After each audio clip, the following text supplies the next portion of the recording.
Hey, before you fall asleep, I want you to imagine something strange. Picture this. It's a quiet morning in a leafy suburban neighborhood. A lone crow lands on a dead tree branch, looks down at a sidewalk, and lets out a series of sharp, rhythmic, harsh calls. Within seconds, the air changes. From every direction, behind rooftops, out of tall oaks, across telephone wires, dozens of other crows arrive. 10 become 20. 20 become 50. They don't fight. They don't make a sound once they land. Instead, they perch in silence, forming a ring around a single point on the ground. And on that ground lies another crow, lifeless. For anywhere from 10 minutes to over an hour, this avian congregation stands vigil. They observe. They lower their heads. Then, just as suddenly as they gathered, one crow gives a signal, and the entire flock vanishes, leaving the area in total silence. To an outside observer, this looks uncannily like a human funeral. It feels like grief. It feels like mourning. For centuries, folklore across the world treated these crow funerals as evidence that corvids possess a spooky, almost human-like relationship with death.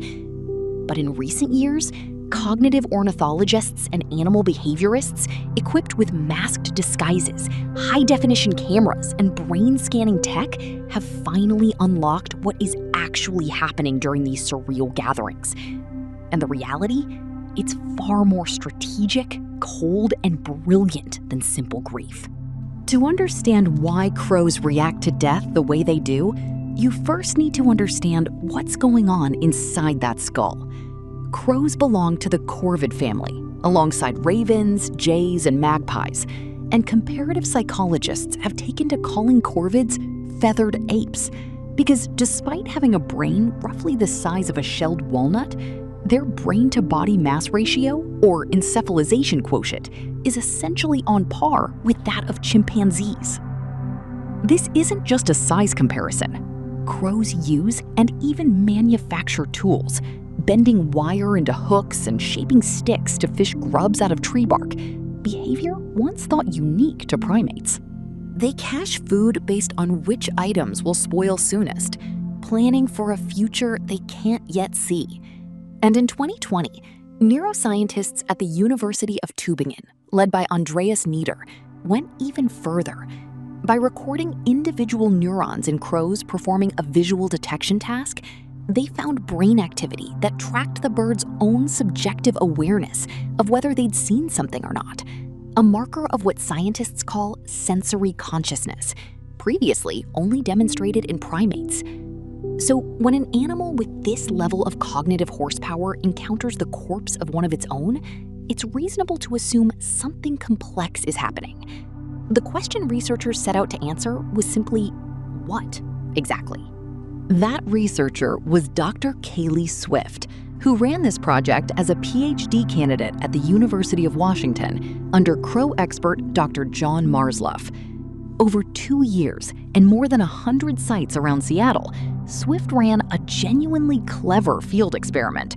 Visit a location for several days, feeding local crows peanuts so they associated the spot with safety. Then, on the final day, show up looking completely different, wearing a mask and wig, this time holding a taxidermied specimen instead of food. Sometimes it was a dead crow. Sometimes, for comparison, a dead pigeon or squirrel.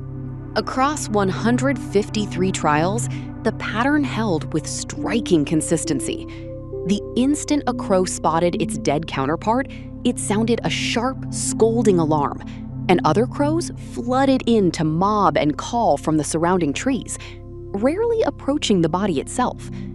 When Swift showed up with a dead pigeon or squirrel instead, that intense reaction largely didn't happen. Crows, it turns out, are watching for one very specific kind of loss: Interesting, incidentally, given that the old collective noun for a group of crows, a murder of crows, predates this research by centuries and comes from old folklore about crows supposedly gathering to judge one of their own. Most tellingly, about 70% of the crows in Swift's trials never approached or touched the corpse at all. They just gathered, watched, and called from a distance.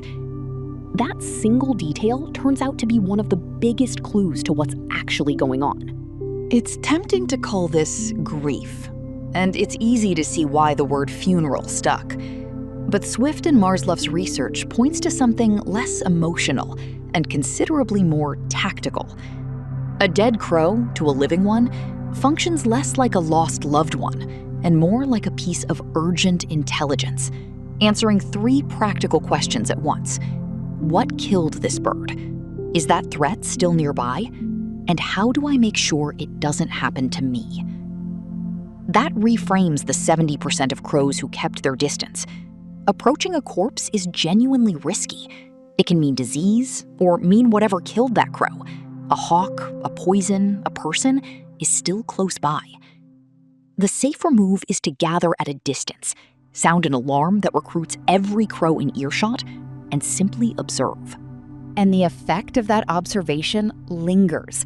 Crows that witnessed one of Swift's staged funerals subsequently avoided foraging in that exact location, even after the body and any apparent threat were completely gone, for as long as 72 hours afterward.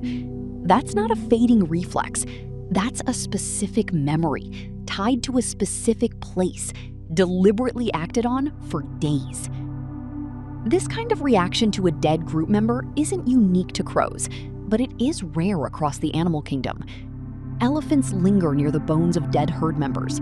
Some primates carry deceased infants for days. Dolphins and whales have been seen supporting dead podmates at the surface. Crows, and a few of their corvid relatives like jays, belong to that same short list. Animals that visibly, measurably respond to death in their own species. In their case, though, the response looks less like a goodbye and more like a neighborhood safety alert, broadcast to an entire local population at once. But it turns out crows aren't just remembering places, they're remembering faces. And that discovery goes a lot deeper and lasts a lot longer than anyone originally expected.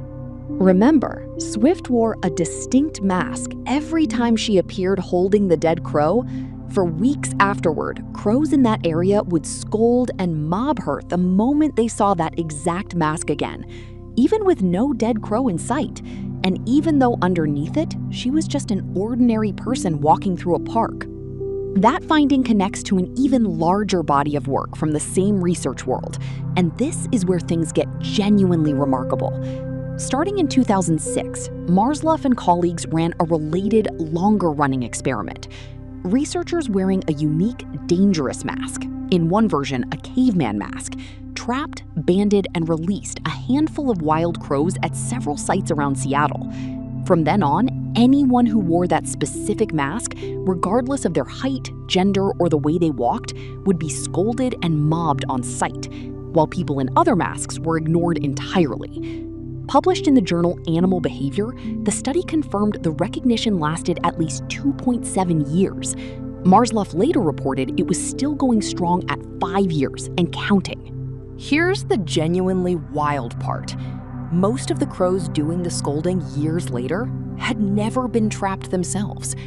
A follow-up study, published in Proceedings of the Royal Society B, tracked the proportion of crows reacting to the dangerous mask over time. Roughly 1 in 5 shortly after the trapping, climbing to around 30% after a year, and to roughly 2/3 of encountered crows within a few years, even as reactions to a neutral, never-used mask stayed flat the entire time. Researchers concluded the dangerous face reputation was spreading socially, passed from parents to offspring and between neighboring crows, not just remembered individually. Put it together, and a crow funeral isn't just a one-time alarm. It's the seed of an intelligence file, a specific place and potentially a specific human face flagged as dangerous and then passed down through a local crow population for years, well beyond the memory of any single bird involved in the original event.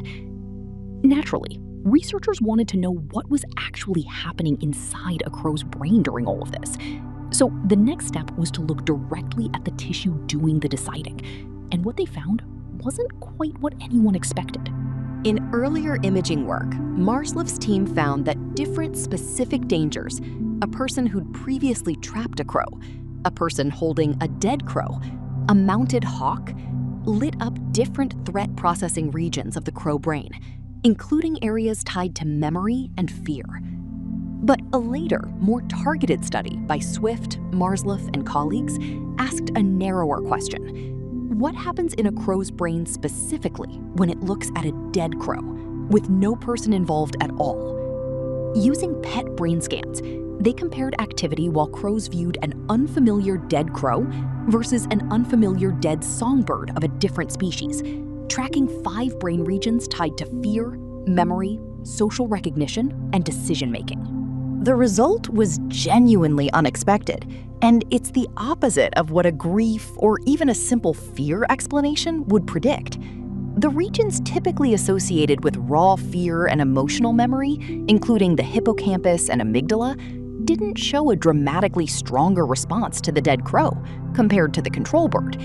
Instead, the biggest difference showed up in a single region, the Nidopallium caudolaterale, widely considered the closest thing a crow has to our own prefrontal cortex, the part of the brain most associated with weighing options and making decisions.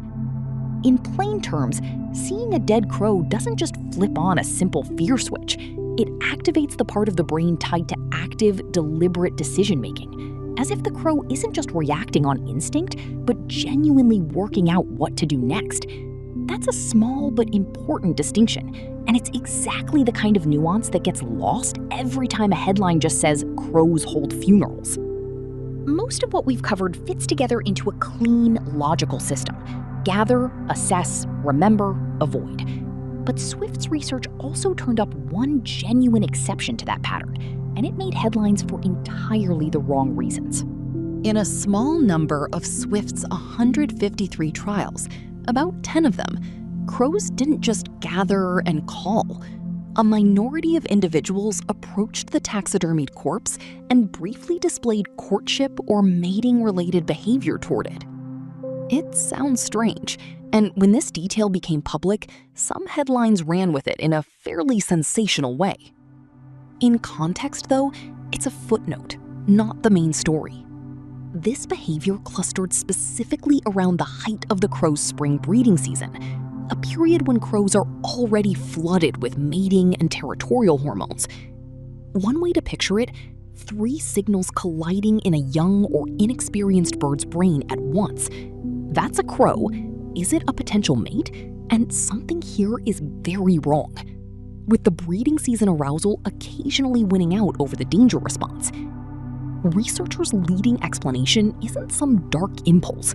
It's simply crossed wires, a burst of seasonal arousal briefly misfiring in the presence of an unusual stimulus, not a typical or intentional part of crow funeral behavior. The overwhelmingly common representative response remained exactly what we've already covered: distance, alarm calls, and careful observation.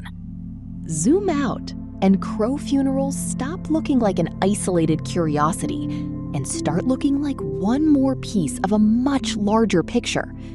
These are birds already known for manufacturing tools, solving multi-step puzzles, and thriving in dense, complicated cities where most wildlife struggles.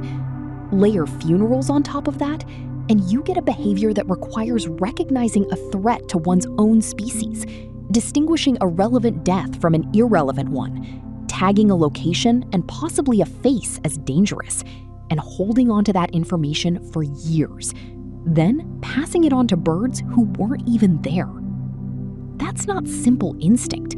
That's a social information network, built and maintained by birds, running in the trees above cities worldwide, almost entirely unnoticed by the humans walking underneath it. The next time you see a group of crows gathered unusually loud, unusually still, staring intently at something on the ground, you're likely witnessing something closer to a wildlife safety briefing than a funeral in any human sense. No grief required, just a sharp, deeply practical intelligence quietly working out how to survive another day. And if you happen to be standing anywhere near a dead crow when that happens, you may want to consider a disguise. As the research shows, they might just remember your face for years. If bizarre, real animal behavior like this fascinates you, subscribe and let us know in the comments. Have you ever witnessed a crow funeral yourself? Good night. Sleep well. And I'll see you in the next Sleepy Science.